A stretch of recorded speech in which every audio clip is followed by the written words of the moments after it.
Que você nos explique um pouco o que está acontecendo entre Israel, Irã e Estados Unidos?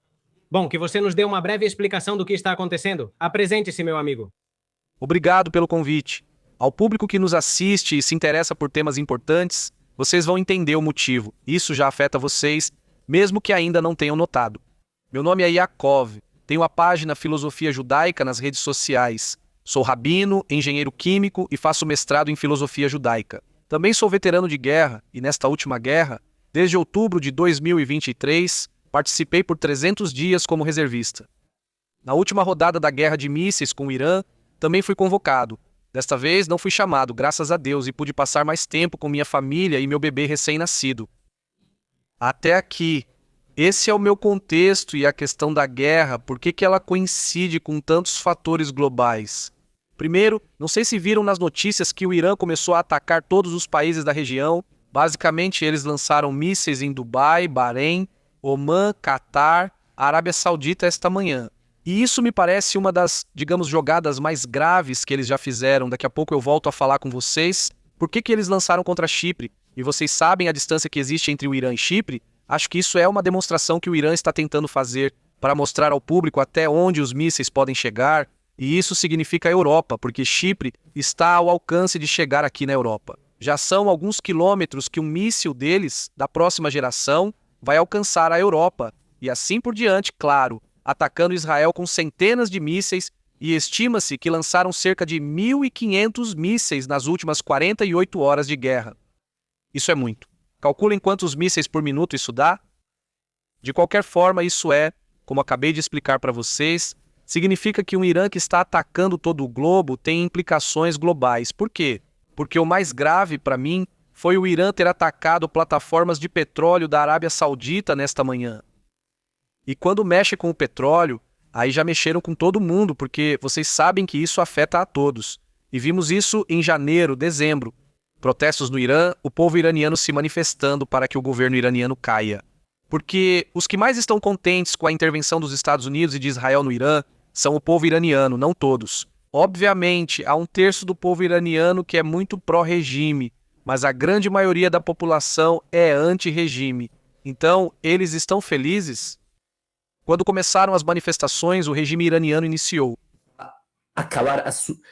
Não vou falar por causa das políticas do YouTube, mas vocês sabem o quão terríveis foram as ações deles. Estima-se números entre 30 mil e 40 mil.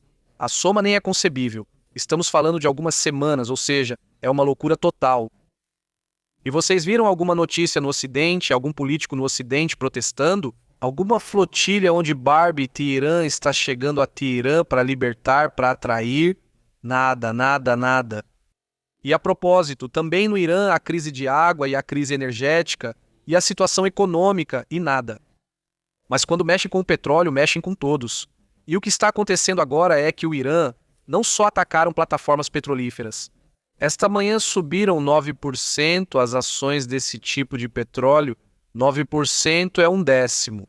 Ou seja, é um preço que vai custar para as pessoas que dependem, ou seja, os ocidentais que dependem do petróleo saudita.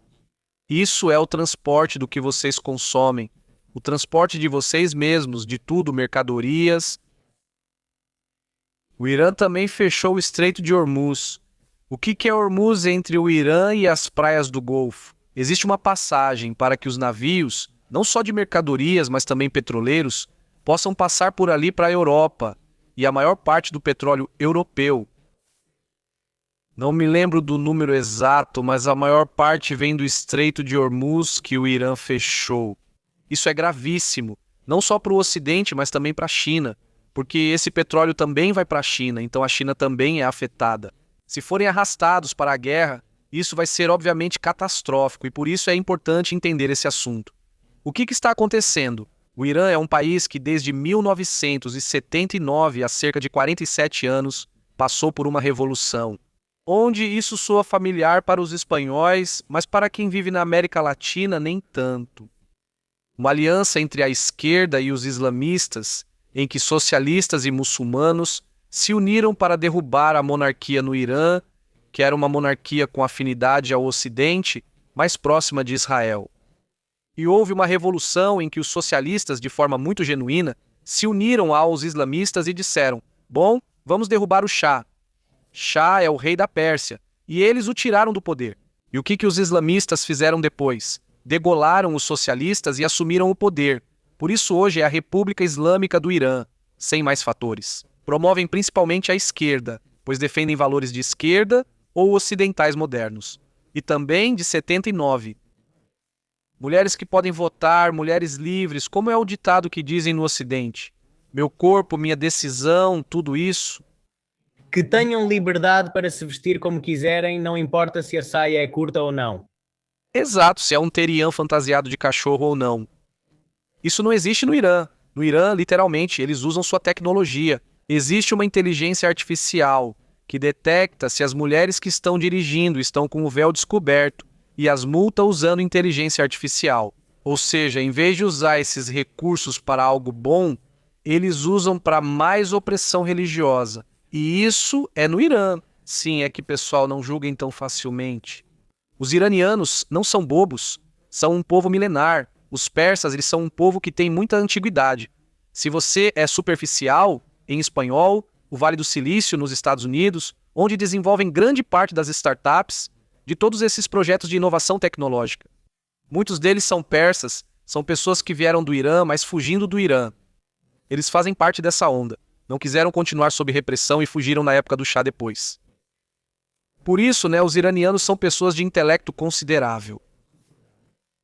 Mas usando isso de forma fanática religiosa, não serve para ninguém, então, e eu digo isso como rabino, que no judaísmo não é assim. É como se houvesse um marco mostrando os limites. E o que é ultrapassar o fanatismo e o que não é, no Irã, explicitamente, é viver numa teocracia, ou seja, um governo que é liderado pelos valores religiosos, entendeu? Então, o que acontece é que todos esses valores são pisoteados. E parte da visão islâmica deles é criar uma hegemonia mundial, porque isso faz parte da visão do islamismo em geral. E até mesmo o muçulmano moderado, entre aspas, religiosamente, também deveria concordar com isso. E é que o Islã deve governar o mundo inteiro, é como uma regra que deve haver um califado mundial, então o Irã está fazendo isso. O Irã começou a jogar durante essas últimas 4 décadas, a fazer movimentos geopolíticos e a ter influência no Líbano, depois no Iêmen, no Iraque, na Síria, e começaram a fazer todo um dominó, e começaram a se aproximar da Síria, da China e da Venezuela, e a construir todo esse, digamos, mapa geopolítico para criar um lugar hegemônico. Vocês não precisam acreditar em mim, precisam ouvir o mundo árabe, por exemplo, o rei da Arábia Saudita, Bin Salman, ele mesmo, e para mim isso é uma banalização, mas ele disse essa frase em uma entrevista muito recente. O Ayatollah, que o Ayatollah é o líder máximo do Irã, é como uma figura religiosa, mas também é uma figura política. Também porque para eles está entrelaçado que o Ayatollah disse em seu momento, é o Ayatollah, já foi morto durante essa operação, mas disse, o Ayatollah é o novo Hitler. Hitler foi um ditador da Segunda Guerra Mundial que causou milhões de vidas perdidas durante ela.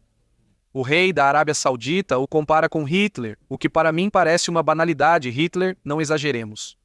São 2 mundos distintos. Mesmo assim, os próprios muçulmanos, inclusive a Arábia Saudita, onde fica Meca, o centro do islamismo sunita, reconhecem isso. É algo muito interessante. É só observar como o Irã bombardeia países árabes do Oriente Médio para perceber o desatino, embora não estejam totalmente sem razão. Eu disse, repito, não devemos julgar as ações do Irã, eles não estão desatinados. São pessoas inteligentes que souberam conduzir sua geopolítica e estão fazendo isso. Eles estão arrastando o mundo inteiro para uma guerra para tentar se salvar. Então, uma pergunta, Jacob, que eu quero te fazer. Bem, vocês que o conhecem, de outra vez, que ele já passou por este canal algumas vezes, vocês sabem que ele também é soldado, agora na reserva, e você também é soldado. Já esteve muitas vezes na linha de frente. Quero te perguntar, por que agora Israel atacou o Irã? Ou seja, qual foi o motivo e o estopim de tudo isso? Claro. A Yahiba, que não antes ou depois? Sim. Então, a Yahiba, como eles têm essa ideologia hegemônica, há uma pedra no sapato, há uma pedra que termina todo esse mapa islâmico. Israel é o único país não muçulmano de toda a região, e não apenas não muçulmano, representa algo muito grande, porque se Israel existe, significa que a Bíblia está correta para a visão islâmica e não o Alcorão. Então, É muito difícil, precisa ser processado. E por isso Israel deve ser destruído, segundo eles. E é por isso que eles juraram desde o primeiro dia apagar Israel. O Ayatollah afirmava que Israel é um câncer e deve ser erradicado, Agora, respondendo à sua pergunta, o Irã tem tido uma visão de possuir uma arma nuclear há muitas décadas. Cada vez foi mais impedido. Uma vez, em uma ocasião, há cerca de 12 anos, eles já tinham as centrífugas para desenvolver o urânio. Israel conseguiu em uma convenção. O que deram para eles? Um pendrive para um funcionário dessa empresa. Ele não percebeu, o pendrive estava infectado, ele colocou no computador e o computador estava com o vírus de Israel. E o vírus fez com que as centrífugas explodissem porque superaqueceu. E assim o plano foi interrompido. E assim, muitas vezes, o plano nuclear foi interrompido, mas neste momento, o desenvolvimento, não só a quantidade de mísseis que estão desenvolvendo, mísseis de longo alcance, mas também mísseis com capacidade de carregar armas nucleares. E o enriquecimento de urânio, acima de 60%, porque o urânio pode ser utilizado como engenheiro químico. Agora eu mudei de chapéu, era engenheiro químico, soldado. Se o urânio é enriquecido a certas quantidades, pode ser utilizado para energia. E isso todos nós queremos e está muito bem, mas se você exceder, e exceder é muito fácil, é questão de semanas para exceder. É possível criar armas nucleares, o que nas mãos de países como o Irã é muito perigoso. Como já vimos então, foi isso que os serviços de inteligência de Israel, dos Estados Unidos e também do mundo árabe perceberam. Como viram, o mundo árabe também se opõe ao Irã. O Irã estava muito perto de alcançar esse objetivo ou de se aproximar ainda mais desse objetivo, então decidiu-se realizar esse ataque na esperança de que haja uma mudança de regime. E é aí que estamos.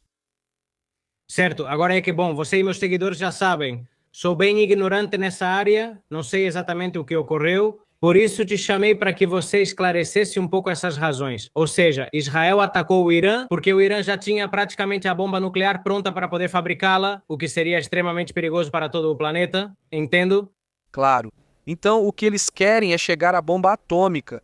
E o que o mundo livre quer é que isso não aconteça, então estão tentando adiar isso. Eu acho que não é possível acabar com o plano nuclear. Se este governo não estiver, o que estão esperando é que esse governo radical não esteja mais, então estão atacando instalações nucleares. Vocês se lembram da última guerra, a Guerra dos 12 Dias, a última rodada de guerras com o Irã? Os Estados Unidos enviaram um avião que tem uma das bombas, a bomba mais, digamos, poderosa, não nuclear. Os Estados Unidos que atacaram uma usina chamada Fordow, uma usina nuclear, causaram danos. Mas mesmo assim você pode adiar o programa nuclear, mas acabar com ele só é possível mudando o governo. Então, é como eu mencionei. E como você acha que, dada a sua experiência como militar também, como você acha que os acontecimentos vão se desenrolar?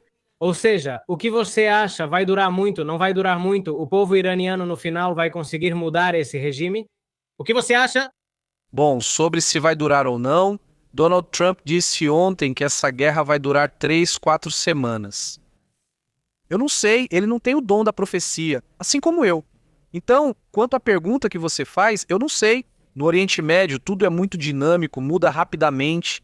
Quem iria imaginar que Ali Khamenei, ou seja, o Ayatollah, líder supremo do Irã, iria morrer em 28 de fevereiro? Ou seja, são dinâmicas que eu não sei.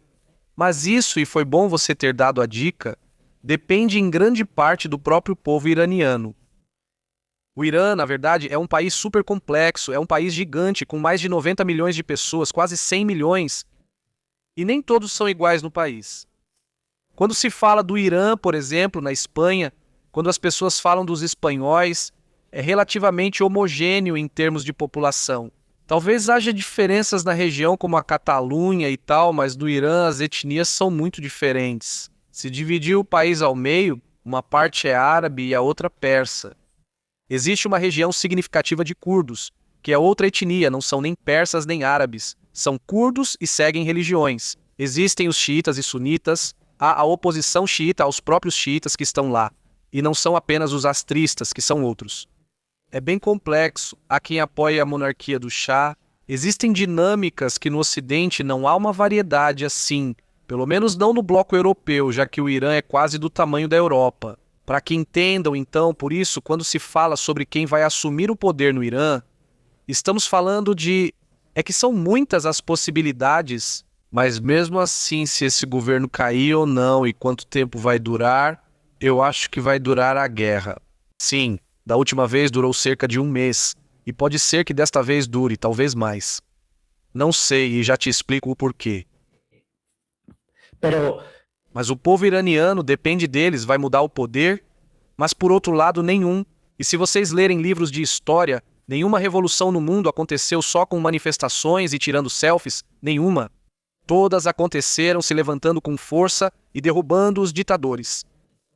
Foi assim em todos os exemplos da história. Sim, não é porque eu seja a favor dessas coisas, eu sou a favor da democracia. E assim, em um cenário como o do Irã, onde não há democracia, é diferente. Acho que depende principalmente do povo iraniano, com apoio de intervenções, mas talvez desta vez dure mais. Na guerra passada, eles lançaram centenas de mísseis contra Israel, mas sem parar. Desta vez, estão lançando poucos mísseis para cada país. Lançam um aqui, em Dubai, lançam um ali. E eles têm um arsenal de milhares, têm um arsenal gigante, mas estão lançando um drone aqui, um drone. Por que estão demorando tanto? Porque o Irã realmente tem resistência para a guerra, para durar muito tempo em batalha. Eles conseguem se manter com seus recursos petrolíferos, mesmo com uma economia não tão forte, têm reservas para sustentar uma guerra por muito tempo. Não é o caso de um país como Dubai. Dubai é um país minúsculo, é como Madrid, é minúsculo. Dubai não está em condições de aguentar algo a longo prazo, Bahrein também não, Omã também não. Então, esse é o jogo que talvez o Irã queira fazer, desgastar todo mundo e empurrar para que Trump recue e afrouxe um pouco a corda. A questão do Irã, e acho que essa é a estratégia que eles fizeram ou querem fazer. E é por isso que estão arrastando tantos países para pressionar o Ocidente a parar os ataques. Por isso, não sei quanto vai durar, pode ser um processo longo ou nos veremos na segunda rodada, até mais. Você acha que a China e a Rússia poderiam em algum momento apoiar o Irã? Rússia, acho que não, pois está ocupada com seus próprios assuntos. E, por exemplo, em 2012 a Síria estava com problemas muito sérios, quase caiu porque havia uma guerra civil. ISIS, que é como um grupo islâmico que queria tomar o poder, e estava dominando o centro da Síria, tomou metade do país. Então, o governo da Síria, cujo líder se chamava Bashar al-Assad, ele chamou Putin pedindo para salvá-lo, e Putin com muito prazer ajudou, porque para Putin é útil ter um peão no Oriente Médio. Então ele salvou? Agora em 2024, 23, 24, 25, houve também o mesmo grupo, já não mais o ISIS, mas o ISIS com outro nome, e começaram a tomar a Síria e dominá-la. Assad ligou para Putin, Putin, me salve, e Putin disse verde, estou em meia guerra com a Ucrânia, não posso, e não salvou, e assim Assad caiu. Então, o mesmo, outro exemplo, Venezuela. Quem eram os amigos da Venezuela? Irã, Rússia, China. O que aconteceu com Maduro? Putin, o que ele disse? Está bem a guerra com Zelensky, o que posso fazer com a Ucrânia? Então, a Rússia não vai se envolver, a Rússia vai condenar. Talvez vão impor alguns tipos de sanções, vetos na ONU, coisas mais diplomáticas, mas uma intervenção, não acredito. A China, por outro lado, é possível. Até mesmo guerra econômica, pode ser que a China chegue a esses extremos, porque, como mencionei no começo, o Irã fechou o Estreito de Hormuz, isso significa que o petróleo não vai chegar à China. E se o petróleo não chegar à China, a China vai ficar furiosa. E se a China ficar furiosa, começa uma reação para ser muito drástica, e como vocês sabem, a China é drástica. Por exemplo, quando Donald Trump disse que ia colocar tarifas, ou seja, impostos de 150% na China, a China disse, tudo bem, nós também vamos colocar tarifas de 150% nos Estados Unidos. Uma reação inesperada e a China afirmou, temos capacidade econômica para isso, não nos importamos. De qualquer forma, grande parte da dependência econômica ocidental, que vem dos produtos chineses, não tem a propriedade. Então eles têm essa carta que o Irã já jogou, fechando o Estreito de Hormuz, para que não haja petróleo na China. Então pode ser que a China entre no aspecto econômico, militar, não sei, mas aí sim. Se os Estados Unidos já entraram, outras potências podem entrar também. Pode ser, como... Não sei se você pode me dizer ou não, se não puder me dizer, não tem problema. Entendo que você está em Israel agora. Correto? Como está a situação aí com o resto das pessoas, com os outros israelenses? Bom, Não? sei. Sim, percebi desde o início que estava cansado. Quando há muitos mísseis à noite, dormimos pouco, pois precisamos ir ao bunker. Mas Israel, graças a Hashem, ao Deus de Israel que nos ensinou e está em nosso DNA que a vida vale mais do que tudo. Diferente dos nossos inimigos, que priorizam o objetivo e não a vida. Então, Allahu Akbar importa o que realmente importa. Mas para o povo judeu, a vida importa tanto que todos os esforços feitos desde a criação do Estado de Israel são para preservar a vida. E é por isso que as casas têm bunkers, há sistemas de radares, você recebe notificações no celular dizendo onde os mísseis vão cair. Tem um aviso que diz para você se preparar. Em 10 minutos pode cair um míssil na sua região, pois mísseis do Irã estão a caminho. Se eles vão para a sua região, então a sirene da cidade toca e você vai para o abrigo, senão então não toca. Então há coisas desse tipo, ou, por exemplo, agora há uma lei que todas as casas devem ter bunker e assim por diante. Então, é um país que investiu muito em proteger a população. Por isso, mesmo com muitos mísseis lançados pelo Irã, os sistemas de interceptação e aliados de Israel conseguiram interceptá-los nos céus. Em proporção à quantidade de mísseis, o número de baixas foi pequeno, embora tenham ocorrido baixas civis. Infelizmente, cerca de 10 pessoas morreram e dezenas ficaram feridas. Mas comparado aos centenas de mísseis, e não estamos falando de mísseis como dardos, mísseis, estamos falando de caminhões, até mesmo caminhões pequenos que chegam com grandes quantidades de explosivos. E ainda assim, ter poucas baixas é realmente não só milagroso, mas também foi um grande alívio. Então, qual é a situação em Israel? Sei que minha situação é muito, digamos, abençoada pelo fato de que, carrego meu filho recém-nascido, carrego outro filho, saímos correndo para o bunker, mas pensem em quem está de cadeira de rodas, ou um idoso que não consegue ir rápido e o bunker é longe. Então, obviamente, não é agradável para ninguém. No entanto, Israel, somos otimistas. Assim que as sirenes acabam, voltamos à rotina. A economia segue, não é como no Irã. Fugiram das cidades de Teherã e agora no Líbano fugiram de Beirute, pois o Líbano também entrou na guerra. Isso aconteceu hoje cedo. Acho que nossa situação está bem melhor que a dos inimigos. Então entendo que todos vocês têm bunker em casa.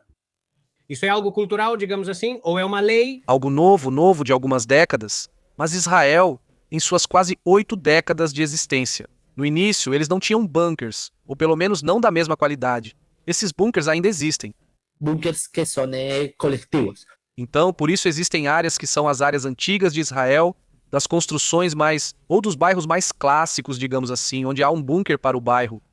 Então, um exemplo é que na manhã de ontem, e essa foi a grande tragédia da guerra até agora em Israel, que um dos mísseis do Irã atingiu diretamente, onde há um desses bunkers coletivos, e foi assim que 5 pessoas morreram nesse bunker porque parte do teto desabou sobre elas. Então existem, ou seja, em toda a região de Israel, há bunker em toda parte, há alarme, inclusive nas áreas árabes. A quem diz que Israel é uma farsa, os árabes enfrentam situação semelhante à nossa. Na verdade, partes de um foguete do Irã atingiram um hospital da autoridade palestina esta manhã. Para que saibam, o Irã está atacando os palestinos, aqueles que dizem que vêm para defendê-los. Tanto que defendiam a Palestina e companhia. Não ouvi eles dizerem nada exato. Atacaram diretamente um hospital palestino. E aí, você viu alguma publicação? Não. Não dizem nada. Uma pergunta, Jacob. Você pode me cortar quando quiser. Sei que seu tempo é limitado. Quero te perguntar, com sua experiência como militar, você acha que poderia haver ou desencadear uma guerra em que armas nucleares fossem usadas? Não acho que se o Irã não usar armas nucleares, ninguém vai usar armas nucleares. E como o Irã ainda não tem armas nucleares, então não. No cenário Irã. O Irã, tecnicamente ou de maneira oficial, não possui armas nucleares, mas existe a possibilidade de que, sem que ninguém saiba, eles tenham isso guardado. Ou seja, eles podem ter armas nucleares sem avisar o mundo. Isso é possível? Não, eu acho que eles definitivamente não têm armas nucleares. Mas o que eles têm é urânio enriquecido, né? Ou seja, urânio com a capacidade de, digamos, se fizerem mais centrifugação, só um pouco mais, eles chegam à arma nuclear. Eles têm a matéria-prima para fazer isso. Mas por causa desse tipo de intervenção é que não estão conseguindo avançar nesse sentido. Eles estão com um olhar fixo na bomba nuclear, não é? Mas se supormos que o Irã usa armas nucleares, acho que Israel seria muito contundente. Não vou dizer que Israel tem armas nucleares, mas vou dizer que Israel teria que tomar decisões muito drásticas. Como você enxerga isso com sua experiência vindo para a Espanha? Muitos dos meus seguidores me escrevem, me perguntam, eles têm muito medo de que isso possa nos afetar de alguma forma em alguma das bases norte-americanas que temos aqui na Espanha. Você acha que a Espanha poderia ser atacada a partir dali ou que o Irã teria algum interesse em atacar a Espanha? Eles têm, e isso foi demonstrado nesta guerra. Bom, um exemplo, Barcelona. Vocês sabem que durante esses últimos 2 anos foram encontradas células do Hezbollah. O que é o Hezbollah? Já vou dizer em um momento. Células do Hezbollah fabricando drones para realizar ataques em Barcelona. Ou seja, estamos falando de uma das cidades mais turísticas do mundo ocidental, um dos lugares mais bonitos, ou bom, chegou a ser um dos lugares mais bonitos hoje em dia. Não quero ofender, mas Barcelona está bem deteriorada. É como, ou seja, é a analogia daquela pessoa que é jovem e não percebe como envelhece e depois olha as fotos. E Barcelona, por causa do mau gerenciamento de, não quero dizer população, né, imigração e deixar que se deteriore, se deteriorou, mas Barcelona, imaginem, com células do Hezbollah, pegando elas em flagrante, fabricando drones, que é o Hezbollah, é um grupo islamista xiita. A mesma religião, ou bom, o mesmo ramo religioso que professam no Irã. E eles estão à mercê do Irã, porque é o Irã que os financia, que os treina, que faz tudo, são como suas mães. Sim, então, eles estão a seu serviço e qualquer ordem que venha do Irã acontece em... Espanha, por exemplo, aconteceu na Argentina, onde houve 2 ataques terroristas nos anos 90, em que destruíram uma embaixada, destruíram um centro judaico e tiraram a vida de 80 pessoas. E com muitas pessoas, sim, estamos falando de crianças, de idosos, ou seja, alvos civis totalmente. E isso foi feito pelas mãos do Irã. Na verdade, agora Israel acabou com toda a cultura militar iraniana. E o novo oficial responsável, porque sabem que quando eliminam patentes, o posto mais baixo tem que subir para o posto que acabou de ser desocupado. Ele é um dos responsáveis por um desses ataques na Argentina, o ataque à AMIA. Então, em um cenário assim, não seria absurdo na Espanha? A Espanha já enfrentou ataques terroristas como o M11 em Madrid. Sim, na FM de 2004, sim. Que foram por ideologias religiosas. Também sobre disparos na sinagoga na Balmes. Essas são questões das quais a Europa também não está isenta. Com todo respeito, peço desculpas aos espanhóis que nos assistem. Mas um governo que decide se afastar da superpotência mundial em cibersegurança e espionagem, que é Israel, para ficar com quem? Para quê? Depois deixam entrar esses malucos só para ganhar. Os eleitores de Irene Montero, que disse que vai trocá-los pelos fascistas, ou seja, pelo espanhol comum. Você sabe do que falo? Sim. Que Irene Montero disse. Vamos naturalizar, dar que sim. Acho que disse os fascistas. Por imigrantes... Sim. E vejam, tudo bem.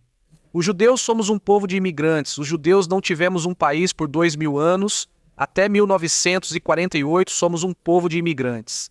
Ok? Mas os imigrantes que eles gostam de receber não são migrantes tão agradáveis como fomos nós, judeus. Sim, estamos falando de pessoas um pouco mais radicalizadas do que isso, então esse é o tema. Então é um cenário em que a Espanha se veja envolvida em dor? Sim, eu vejo isso como muito possível. E ainda mais possível pelo fato de que, e isso foi dito por ele foi político, e também falando de Irene Montero, o marido dela se chama Pablo Iglesias. Perguntaram a ele, por que ele aceita se o Irã financia? E ele disse, olha, estamos na política e temos que lidar com contradições porque, ele disse, não podemos... É verdade que o Irã oprime as mulheres e comete vários erros, e também é verdade que nós podemos. Acreditamos que a mulher deve ter direitos, mas lidamos com contradições. O que ele diz? Sim, recebemos dinheiro do Irã, que financia o Podemos, é isso que ele afirma. Em outras palavras, importa pouco, oprime a contradição ideológica, o que importa é o dinheiro que financia. Então sim, o Irã já tem, ou está tentando ter, um tentáculo na Espanha. Então, respondendo à sua pergunta, são cenários próximos. Como dizem na Espanha, pode me chamar de cachorro, mas me dê pão. Ou seja, fale o que quiser, mas se me der comida, está tudo certo. Sim, exatamente. E bom, preciso me retirar, se me permite? Sim. Exato. E que saibam que o mundo vai ser um lugar melhor, assim diz toda a nossa literatura. Os profetas de Israel disseram isso, e Isaías disse: chegará o dia em que o cordeiro viverá com o tigre e todos viverão em paz. A pessoa colocará a mão na toca da serpente e não será picada. São metáforas de que o mundo será de paz. Também o mundo será de paz com os persas. Porque vocês sabem que, ou se leram a história bíblica, Israel, fomos expulsos pela Babilônia, desculpe. Depois veio a Pérsia e conquistou a Babilônia, e um rei chamado Ciro, o Grande. Ele permitiu que o povo judeu voltasse para a nossa terra, e isso foi chamado de Edito de Ciro. Esse evento realmente ocorreu e permitiu aos judeus retornarem para reconstruir a Judéia. Então, novamente, nossos antepassados dos persas de Ciro, o Grande, e os dos judeus, na época de Mordecai e Mardoqueu e todos esses eventos, tivemos essa amizade. O povo iraniano é próximo dos israelenses. Não somos inimigos. O problema é o radicalismo religioso que combatemos. Haverá paz, eu asseguro. Um forte abraço, Diego. Obrigado pelo convite e que haja paz para todos. Obrigado pelo atendimento. Até a próxima, amigo. Cuide-se, Jacó.